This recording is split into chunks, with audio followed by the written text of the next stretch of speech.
क्या अपराधी, कौन अपराधी? योगी की सजा दे मुकदमा है क्या? योगी मुकदमा नहीं है, क्या बात करोगे यार? अखिलेश गुंडा है, गुंडा अखिलेश, क्या नोटिंग बतिया रहे यार? डिबेट कर रहा है, तुम गुंडा है? कौन मुकदमा है? कौन मुकदमा है? कौन मुकदमा है यार? योगी के ऊपर कितना मुकदमा है? बदतमीजी बतियाओगे? नहीं, ये क्या बदतमीजी है? अखिलेश के ऊपर कितना मुकदमा बताइए लोग, पूछे इनसे अखिलेश के ऊपर कितना? ये कोर्ट साबित करेगा, कोई साबित नहीं करेगा, ये कोर्ट नहीं साबित करेगा। बताओ ना अखिलेश, चलो बताओ। चलिए सुनिए, पहले आपको सुनना पड़ेगा, या तो सुनिए या तो मुझे हटाइए। आप सुनिए तो मैं नहीं रहूंगा।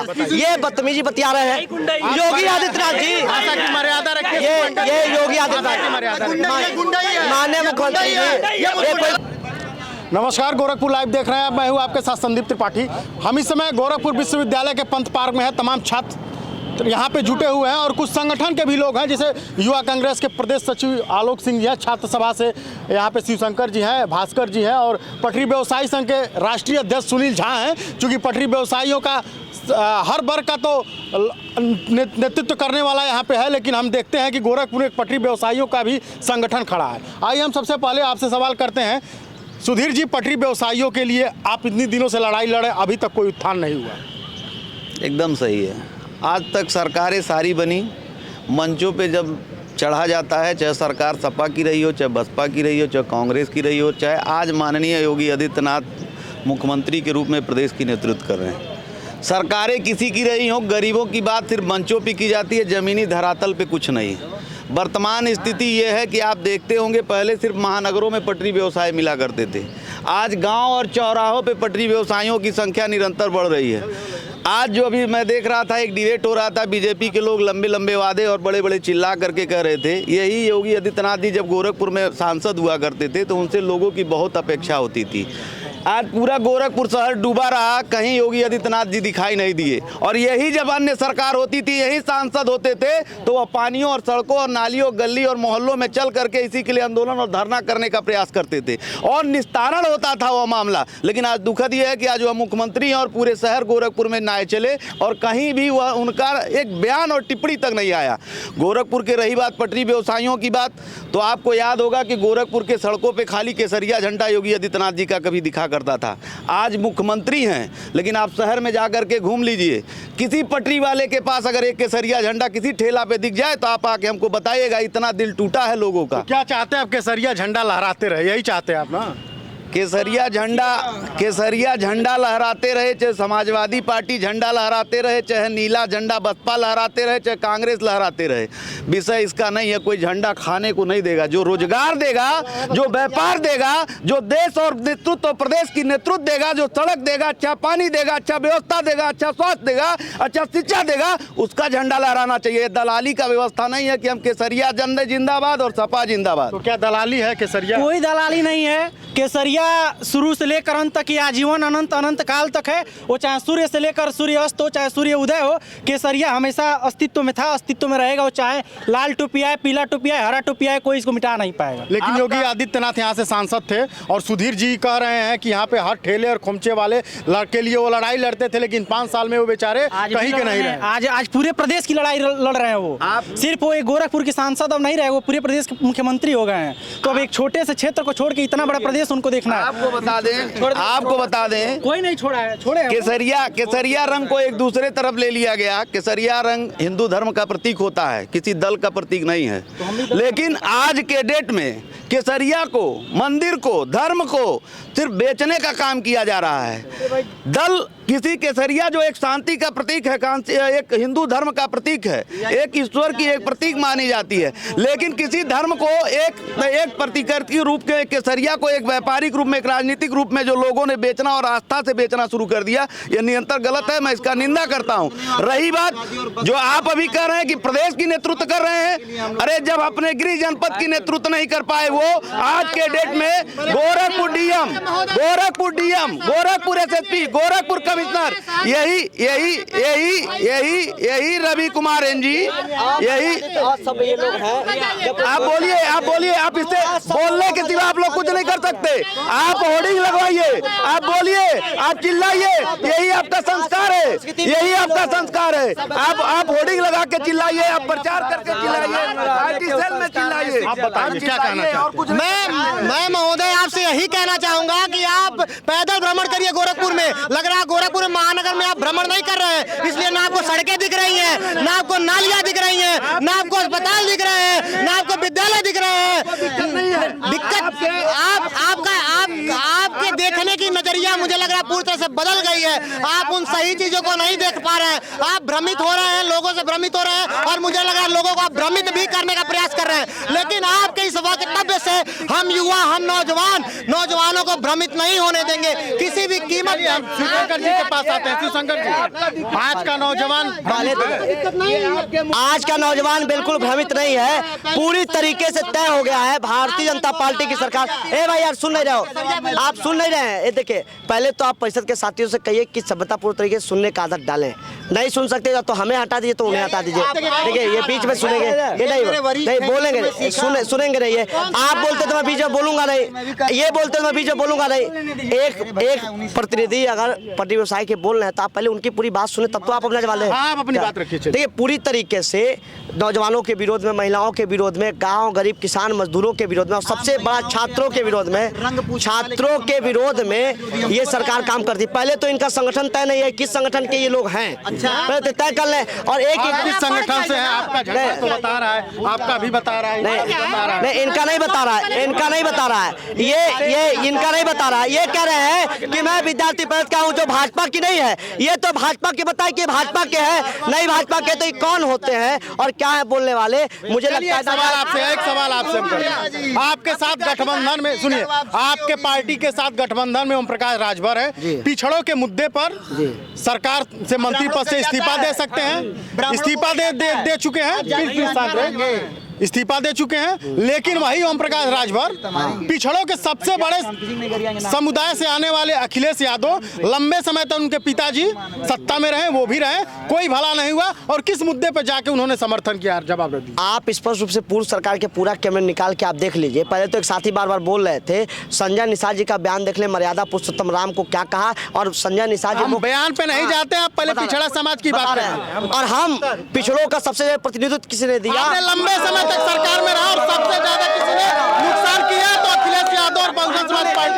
बिल्कुल नहीं किया है। पिछड़ों का सबसे ज्यादा नुकसान किसी ने किया तो भारतीय जनता पार्टी। 4 बार पिछड़े समाज का मुख्यमंत्री होने के बाद पिछड़ा वर्ग आयोग का गठन है, भारतीय जनता पार्टी ने किया। 4 बार पिछड़ा मौर्य, केशव प्रसाद मौर्य, आप सुन रहे, केशव प्रसाद मौर्य, केशव प्रसाद मौर्य, माइक उनको दीजिए, केशव प्रसाद। अरे यार सुनो तो जवाब, ये बीच में दीजिए, नहीं ये बात दीजिए, वही बोलेंगे। इनके मन में पीड़ा है, इनके मन में पीड़ा है। आप नहीं, आप सवाल अगर कर रहे हैं तो जवाब तो लीजिए। आप लगातार कह रहे हैं आप रहे भारतीय। अरे यार रुको, ए रुकोगे यार, रुको यार। मैं आप जैसा, चलिए बोलिए। आप एक बात को समझिए, पिछड़ों के नाम पे केशव प्रसाद मौर्य के नाम को आगे करके पिछड़े समाज का पूरे उत्तर प्रदेश में वोट ले लिया। और केशव प्रसाद मौर्य जी जो पिछड़े समाज के नेता थे, उप मुख्यमंत्री बना, उनको कुर्सी तक नसीब नहीं हुई। ये आप कहते हैं केशव मौर्य ने कभी मन से नहीं कहा। नाम सुनिए ना, नाम सुनिए आप। तमाम पिछड़े समाज के विधायक, पिछड़े समाज के मंत्री, कैबिनेट मिनिस्टर तमाम समाजवादी पार्टी ने बनाए और विधान परिषद सदस्य को भेजा। आप राजपाल कश्यप साहब से लगाए, तमाम मांगीराव कश्यप से लगाए, तमाम लोग ऐसे हमारे वहाँ हैं जो पिछड़े समाज का नेतृत्व करते हुए फूलन देवी को सदन में किसने भेजने का किया? पिछड़ों का सम्मान तो हमने किया, ये लोग नहीं करते। इसलिए ओपी राजभर साहब और अखिलेश साहब मिलके, ये सरकार बनाने की बात नहीं है, ये सरकार नहीं है, ये सरकार नहीं है। इन लोगों का गठबंधन से मिलके ये नए परंपरा को हम लोग बनाए कि आरक्षण को कैसे बचाए। ये लोग आरक्षण खत्म करना चाहते हैं। ये लोग क्या करेंगे? पिछड़े के नाम पे अगर अखिलेश यादव पिछड़े थे, क्यों योगी आदित्यनाथ मुख्यमंत्री ने अपने भवन को ढुलवाने का काम किया गंगा जल से? आप पिछड़ों से बदबू आती है, पिछड़ों से बदबू आती है, दलितों से बदबू आती है। पिछड़ा और दलित ये तय कर लिया है कि भारतीय जनता पार्टी सरकार को विदा कर देंगे। गंगा जल से दिक्कत है, इनकी बातों से आप 2000 आप जितनी भी सरकारें रही हैं उत्तर प्रदेश में, एक एक सरकारों को जब उठाएंगे, क्यों नहीं बात हो। आप जब पिछली सरकारों को खंगालेंगे, चाहे वो भारतीय जनता पार्टी की वर्तमान सरकार हो, पूर्ववर्ती सरकारें रही हो, समाजवादी पार्टी की सरकारें रही हो, बहुजन समाजवादी पार्टी की सरकारें रही हो, आप अगड़ी पिछड़ी दलित सबकी बात कर लीजिए, आज एक हाशिए पर है, आज सबका विकास नहीं हुआ है, तो इसके पीछे जरूर आज वर्तमान और पूर्ववर्ती सरकारें रही हैं। हमने इस बार के मैनिफेस्टो में यह वादा किया है कि 20 लाख रोजगार हम आने वाले समय में, हमारी सरकारें आती हैं, आप शांत रहिए, 20 लाख रोजगार हम लोग इस आने वाले समय में 20 लाख रोजगार का वादा किए हैं। हम लोग सरकार के मुद्दे पर हम लोग लगातार प्रहार कर रहे हैं, क्योंकि ये लोग अपने मैनिफेस्टो में यह डाले हुए थे लैपटॉप देंगे, टैबलेट देंगे, जो कि अभी पूरा नहीं हुआ। रोजगार के मुद्दे पर भी विफल हैं। जितने भी लोग आउटसोर्सिंग की भर्ती से डाले गए थे, किसी को अभी तक तनख्वाह नहीं मिला है, फेलोशिप रोक दिया गया है, स्कॉलरशिप रोक दिया गया है, रिसर्च स्कॉलर्स भी आज दर दर भटक रहे हैं, यहाँ तक कि जितने नियमित आज प्रोफेसर्स भी हैं उनके भी अनियमित तनख्वाह दी जा रही है। तो आज सब मुद्दे पर भारतीय जनता पार्टी एक हाशिए पर है, चाहे वो जातिगत आधार हो, चाहे किसी भी आधार पर आप देखेंगे तो पूर्ण रूप से यह सरकार विफल है और जनता पूरा मन बना चुकी है कि इस सरकार को उखाड़ फेंकना है। चलिए एक सवाल आपसे करते हैं, कांग्रेस के नेता हैं आप, लंबे समय से कांग्रेस तो सत्ता में है नहीं, लेकिन बारी बारी से अखिलेश यादव, मुलायम सिंह यादव, मायावती और भारतीय जनता पार्टी लंबे समय तक शासन में रहे। आखिर इस दुर्व्यवस्था के लिए उत्तर प्रदेश के जिम्मेदार कौन है?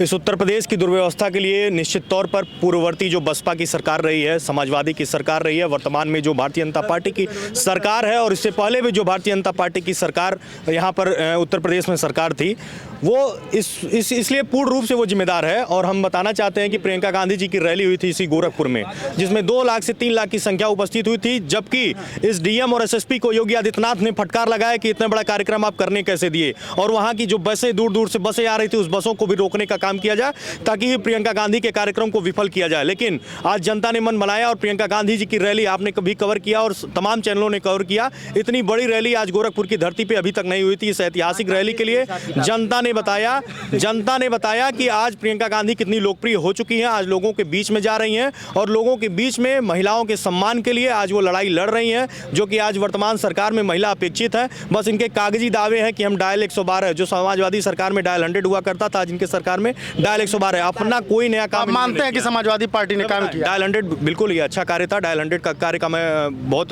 प्रशंसा करता हूं कि डायल 100 का कार्य बहुत ही अच्छा था। आज इस वर्तमान भाजपा सरकार बस नाम बदलने का काम कर रही है, इसका अपना कुछ नहीं है। गोरखपुर की बात आप कर लीजिए, गोरखपुर की सड़कें पूरी पानी से भरी हुई थी, 2 महीने तक लोग अपने घरों से निकल नहीं पा रहे थे, बाढ़ की स्थिति नहीं थी, लेकिन कॉलोनियों में बाढ़ की स्थिति बनी हुई थी। कोरोना काल की आप बात कर रहे हैं, कोरोना काल में एक आम जनमानस प्रभावित था। आप देखें तो लोगों के पास गाड़ियां नहीं थी, घोड़े नहीं थे, आने जाने के लिए कोई भी साधन प्रशासन मुहैया नहीं करा रहा था, खाने के भी लाले पड़े हुए थे, दवाइयाँ के लाले पड़े हुए थे, बेड नहीं उपलब्ध था, ऑक्सीजन सिलेंडर नहीं उपलब्ध था, कितने के रोजगार चले गए, कितने बेरोजगार आज यहाँ घूम रहे हैं, जितने भी सेक्टर थे, चाहे प्राइवेट भी जितने भी सेक्टर हों, आज सबकी नौकरियां चली गई हैं। सरकारी भी नौकरी, पहले ये होता था कांग्रेस की सरकार में लोग ढाक पे नियुक्ति होती थी, धीरे धीरे काम करते हुए वो लोग सरकारी हो जाते थे, नियमित हो जाते थे। आज इस भाजपा की सरकार में नियमित करते हुए लोग धीरे धीरे अनियमित हो जा रहे हैं, बेरोजगार हो जा रहे हैं। तो ये सरकार पूर्ण रूप से विफल है। जनता चाह रही है, आज इनके विधायक और सांसद जनता के बीच में जाने से डर रहे हैं।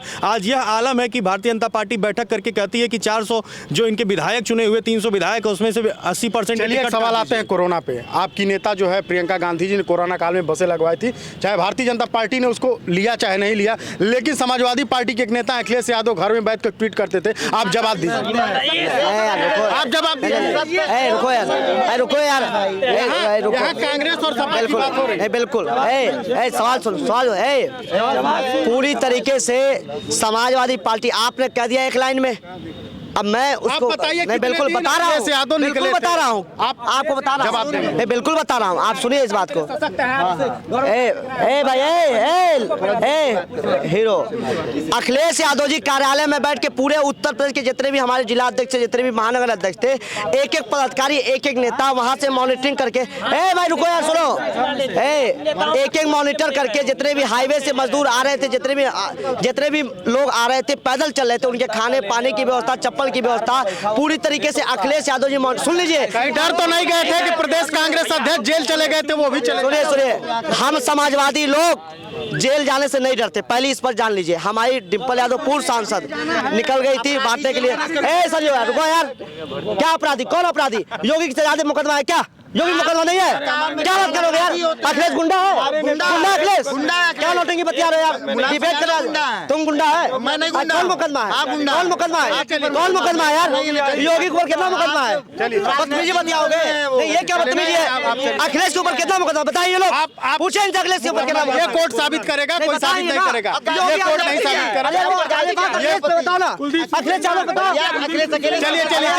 चलिए सांसद क्या है? मैं बताता हूँ। सांसद क्या है? आप इनके हाँ, नहीं, बातों इनकी बात नहीं सुनिए, पहले आपको सुनना पड़ेगा, या तो सुनिए या तो मुझे हटाइए। आप सुनिए। तो मैं नहीं रहूंगा। ये बदतमीजी बतिया रहे हैं योगी आदित्यनाथ जी। भाषा की मर्यादा रखिए। ये योगी आदित्यनाथ माननीय मुख्यमंत्री जी, ये कोई गुंडा नहीं है, ये जला रहा हूं, ये बदतमीजी है, ये बदतमीजी है, नहीं बिल्कुल नहीं, ये भाषा नहीं, ये भाषा मर्यादा नहीं, ये भाषा मर्यादा नहीं दिख रहा है, ये मर्यादा, ये समझिए आप। देखिए अभी इन्होंने जैसे बीच में बोलने का, इनका पूरा प्रोपेगेंडा है कि समाजवादी पार्टी ने बोला है। अखिलेश आप सुनिए, सबसे ज्यादा आपको मैं बुलवा रहा हूँ। आप कहाँ बुलवा रहे हैं? मुझसे पिछले बार भी नहीं बोला। माननीय मुख्यमंत्री जी के ऊपर जितने मुकदमे थे उन्होंने खुद वापस कराया, ठीक है ना?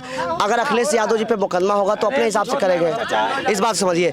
अखिलेश यादव जी पूरी मॉनिटरिंग करते रहे, जितनी बेटियां सड़कों से पैदल गई, साइकिल से गई, जिन माओं के पसों हुए सड़कों पे, जिनको मृत्यु हो गई, अचानक असमय मृत्यु हो गई, अखिलेश यादव जी ने आर्थिक सहायता देने का काम किया। हमारे समाजवादी पार्टी की पूर्व सांसद आदरणीय डिम्पल यादव जी सड़कों पर निकल के लोगों को लंच पैकेट देने का काम किया। तमाम फोटो वीडियो है, तमाम सभी लोगों को दिया था। 1,50,000 2 लाख जो लोग ऐसे मरे थे, असमय मृत्यु जिनकी हुई थी, उनको दिया था। बल्कि ये सत्ता पक्ष का काम है, आप इस बात को समझिए। और आप जो बार बार कह रहे हैं क्यों नहीं निकले, आपको बता दो, अखिलेश यादव जी या कोई भी बड़ा, माननीय मुख्यमंत्री जी के पास भी तमाम प्रोटोकॉल है, अखिलेश जी के पास प्रोटोकॉल है। कार्यकर्ता का इकट्ठा कोरोना काल में दूर रहना था सबको, इस बात को समझिए। और मैं आपको पूरे सबूत के साथ कहता हूँ, समूचे उत्तर में एक जिले का मैं विवरण दे दूंगा, कितना लंच पैकेट बटा, कितने चप्पल हम लोगों ने बांटे, कितने पानी की व्यवस्था कराई, कितने धन हम लोगों ने दिया।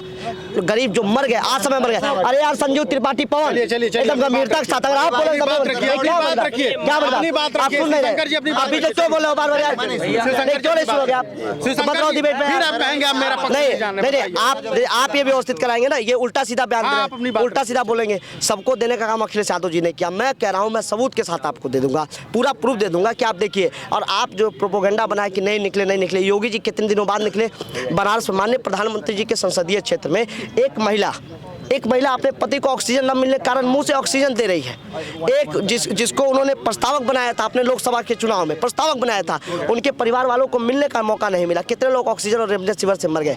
एक मिनट, माननीय मुख्यमंत्री जी पहले सांसद रहे हैं, पूरा एक बाजार जानते हैं गोरखपुर का। तो पहले कितना काला बाजारी हुआ, उनको नहीं, जो दवा 5,000 में है, 10,000 में रेमडेसिविर, वो 30,000 में 40,000 में बिका। एक जो है ऑक्सीजन, वो वेंटिलेटर वार्ड, एक वेंटिलेटर बेड जो है कितने का दिया गया था, कितने का मिल रहा था, आप भी जानते, आपने दिखाया था साहब। चलिए, इन्होंने आपने दिखाया, बात रखी है। इन्होंने कहा कि अखिलेश यादव जी अपने एसी रूम से जो है, मैं दे रहा हूं, मैं बिल्कुल, सुनिए, ऑक्सीजन और रेमडेसिविर पे हम आएंगे। इन्होंने कहा कि अपने जिलाध्यक्षों से बात करते थे, अपने पार्टी के नेता, मैं बिल्कुल कह रहा हूँ वो बात करते थे, सिर्फ वो अपने नेताओं का ही कुशल क्षेम लिया करते थे, जनता के लिए उन्होंने सड़क पे निकलने का कार्य नहीं किया। जबकि पूज्य महाराज जी हॉस्पिटलों में जाते थे, आपने कवर किया होगा, यहाँ गोरखपुर बीआरडी में भी महाराज जी आए थे, और सिर्फ यही नहीं, बिल्कुल नहीं, वो निरीक्षण करने आते थे, लेकिन इनके नेताजी सिर्फ अपने पार्टी पदाधिकारियों का कुशल क्षेम लिया करते थे, उसके अलावा किसी के बीच नहीं है। और मैं बता दूं, इन्होंने भोजन की बात की तो आपने हमें कवर किया था भैया, मैं भारतीय जनता पार्टी से नहीं हूँ, मैं एबीवीपी से हूँ। एबीवीपी के लोगों ने भोजन पैकेट बांटे थे, लोगों को ऑक्सीजन सिलेंडर दिलवाना, लोगों के लिए बेड की व्यवस्था करवाना, रेमडेसिविर के लिए डीएम आवास के विद्यार्थी परिषद का एक कार्यकर्ता। चलिए आप जवाब दीजिए। जैसे मैं पहले तो सबका सुन रहा था, और मैं उम्मीद भी करता हूँ सारे दलों का आप जवाब दीजिए। मेरी भी बात लोग सुनेंगे। मैं सुन रहा था सबको। तो देखिए, सबसे पहली चीज़, अगर वर्तमान सरकार की अगर बात किया जाए तो छुट्टा सांड और घर का बेरोजगार हर घर से और भर के मिलेगा, हर घर से और भर के मिलेगा। छुट्टा, अरे यार चलिए चलिए, आपकी बात सुना गया ना, मैं एक नहीं हूँ, आप पहली बात अपनी बात रखिए। मैं कह रहा हूँ विदाउट इंटरप्शन मैं बात कहूँगा। उल्टा सीधा तो आप देख लीजिए कि छुट्टा साड़ और बेरोजगार इस पूरे उत्तर प्रदेश में, समूचे उत्तर प्रदेश में भर भर के मिल रहे हैं। छुट्टा साड़ों की स्थिति आज आके देख लीजिए, खेतों की स्थिति आज आके देख लीजिए। मैं 3 बार लखनऊ गया हूँ, हर बार मुझे एक कोई एक्सीडेंट, भारी एक्सीडेंट मिला है। आप अगर देखेंगे तो रोजगार की समस्याओं को अगर आप देखते हैं तो सबसे बड़ा जटिल समस्या है जिससे हर युवा करा रहा है, पीड़ित है। वो चाहता है कि वो नौकरी करके अपने परिवार को भरण पोषण करे, लेकिन महंगाई चरम पे है ना ही। और आपको मैं बता दूं कि मजदूरी करने तक को तैयार है BA BSc किया हुआ व्यक्ति। अगर आप देखेंगे तो एक प्यून की, अदना प्यून की भर्ती आती है तो डॉक्टरेट किया हुआ व्यक्ति उसके लिए एप्लीकेंट होता है। तो कहाँ है रोजगार? इसी विश्वविद्यालय की अगर बात करते हैं तो जब रिप्रेजेंटेशन की बात आती है तो रिप्रेजेंटेशन में आपने देखा था 13 पॉइंट रोस्टर को किस तरीके से कुचलने का काम इन लोगों ने किया था। हम लोगों ने धरना दिया तब 100 पॉइंट रोस्टर लागू हुआ। फिर उसके बाद से अभी इन्होंने एक नियुक्ति किया है। मैं दलित, पिछड़ा और आदिवासी वर्ग का प्रतिनिधित्व करता हूँ, मैं उनकी बात करता हूँ। मैं ये पूछना चाहता हूं योगी सरकार से कि आपके गृह जनपद में ये कुलपति मनमाने तौर पे अपने जो भी चैम्बर में लोग थे सभी ठाकुर वर्ग के लोगों को प्रतिनिधित्व चयन बोर्ड में रखा था और 15 एडहॉक भर्ती पे, माने जो गेस्ट फैकल्टी होते हैं उनको 15 शिक्षकों को भर्ती लिया और SC ST का रिप्रेजेंटेशन 0 है। मैं पूछना चाहता हूं कि ये रिप्रेजेंटेशन कैसे मिलेगा? चलिए आलोक जी, रिप्रेजेंटेशन पर अपनी बात रखिए। इन्होंने कहा कि मनमाने ढंग से विश्वविद्यालय में बिल्कुल ठाकुर राजनीति को बढ़ावा दिया। मैं इस चीज़ को कहना चाहूँगा कि 69,000 शिक्षक भर्ती जो योगी जी की सरकार में हुई है उसमें कुछ ना कुछ रिजर्वेशन पॉलिसी पे जो हमारे प्रदेश अध्यक्ष आदरणीय अजय कुमार लल्लू जी लगातार उठा रहे हैं। अभी आप बात कर रहे थे कोरोना के समय की। कोरोना के समय में जिस तरीके से एक कांग्रेस का विधायक, एक प्रदेश अध्यक्ष लगातार सड़कों पर लोगों की मदद करते रहा। आज हमारा यूथ कांग्रेस का राष्ट्रीय अध्यक्ष श्रीनिवास लगातार लोगों की मदद करता रहा। आज हम गोरखपुर की सड़कों पर आज किसी भी पत्रकार से पूछेंगे तो लोग शायद हमें बताएं कि किस तरीके से कांग्रेस के लोग गोरखपुर की सड़कों पर लोगों को ऑक्सीजन की सप्लाई दे रहे थे, किस तरीके से। और उसके बाद भी ये सरकार, शिवशंकर जी ने कहा तो इनके राष्ट्रीय अध्यक्ष जी ने तो घर से ही ऑक्सीजन की सप्लाई दे रहे थे। तो शिवशंकर जी बता रहे हैं कि इनके राष्ट्रीय अध्यक्ष जी ट्विटर के माध्यम से हो सकता है लोग 2-4 लोगों की मदद किए हो, मैं उस पर नहीं जाऊँगा। लेकिन मैं ये जरूर कहना चाहूँगा कि हमारी जो कांग्रेस की टीम थी एक सुचारू ढंग से अपना एक साइबर सेल बनाकर एक #SOS IYC नाम से पेज बनाकर लोगों की लगातार मदद कर रहा था। श्रीनिवास बीबी जो राष्ट्रीय अध्यक्ष हैं यूथ कांग्रेस के, वो प्रियंका गांधी जी की पूरी टीम, PG ऑफिस जो उनका है वो पूरा लगा हुआ था, RG ऑफिस से राहुल गांधी की टीम के लोग लगे हुए थे और बराबर हम लोगों ने लोगों की मदद की। आपको बता दूं CBI की टीम ने छापे भी मारे कि एक राष्ट्रीय अध्यक्ष आप स्विट्जरलैंड से लगाए अन्य देश के जो डेलीगेट थे वो भी आज पूरे भारत में जब मदद की जरूरत पड़ी तो वो सरकार से ना मांगकर श्रीनिवास बीबी से उन्होंने मदद मांगी थी। और यहाँ पर CBI के रेड डाले गए उनके घर पर कि इतने ऑक्सीजन की सप्लाई कैसे ला रहा है, लोगों की मदद कैसे कर रहा है। तो ये सरकार ऐसी है कि लोगों की मदद करने के घर पर छापे मारती है, सोनू सूद के घर पे छापे मारती है और कंगना रनौत जैसे लोग को Z+ श्रेणी की सुरक्षा देती है और अपने गोद में बैठाकर पद्मश्री अवार्ड देती है। तो इस सरकार के बारे में ज़्यादा नहीं कहूँगा, बस इतना कहूँगा कि ये सरकार चाहती है कि फूट डालकर राजनीति करे, लोगों को आपस में लड़ाए, आपस में वर्गलाए, 2 धर्मों को, 2 जाति को आपस में लड़ाकर सिर्फ जातिगत आधार पर राजनीति करती है। मुद्दों की राजनीति से पूर्ण रूप से विरक्त है ये सरकार। चलिए आप बोलिए। आपने कहा कि अखिलेश यादव एक पत्रकार हैं बहुत बड़े, अजीत अंजुम जी, जब कोरोना समय था लोग सिलेंडर ऑक्सीजन के बिना मर रहे थे, उन्होंने ट्विटर पे ही मदद मांगी और अखिलेश यादव जी द्वारा लगातार तुरंत मदद हुआ। पहली बात, अखिलेश यादव बड़े नेता, अगर वो कहीं जाएंगे तो नॉर्मली से भीड़ नहीं लगाता, भीड़ हो जाएगा। अखिलेश यादव ने कोरोना फर्स्ट में भी कोरोना सेकंड में भी आह्वान किया और उनके आह्वान पे समाजवादी पार्टी का एक कार्यकर्ता पिछले मतलब कोरोना के पहले दिन से लगाए लास्ट दिन तक लगातार लोगों की मदद किया, यहाँ तक कि डिम्पल यादव जी ने भी मदद किया। और एक बात मैं और बता देना चाह रहा हूँ कि जो भारतीय जनता पार्टी करी है, भारतीय जनता पार्टी अपना घोषणा पत्र उठाए और आप उससे सवाल पूछे कितना काम उन्होंने किया है। 2 करोड़ रोजगार देने को कहा था मोदी जी ने बताया कितना रोजगार दिया। आज हम आखिरी सवाल, जैसे अभी कांग्रेस के साथी ने कहा कि ट्विटर वाला मैटर है, तो जैसे इनके वहाँ जो चला था, अब क्या है ये जाने।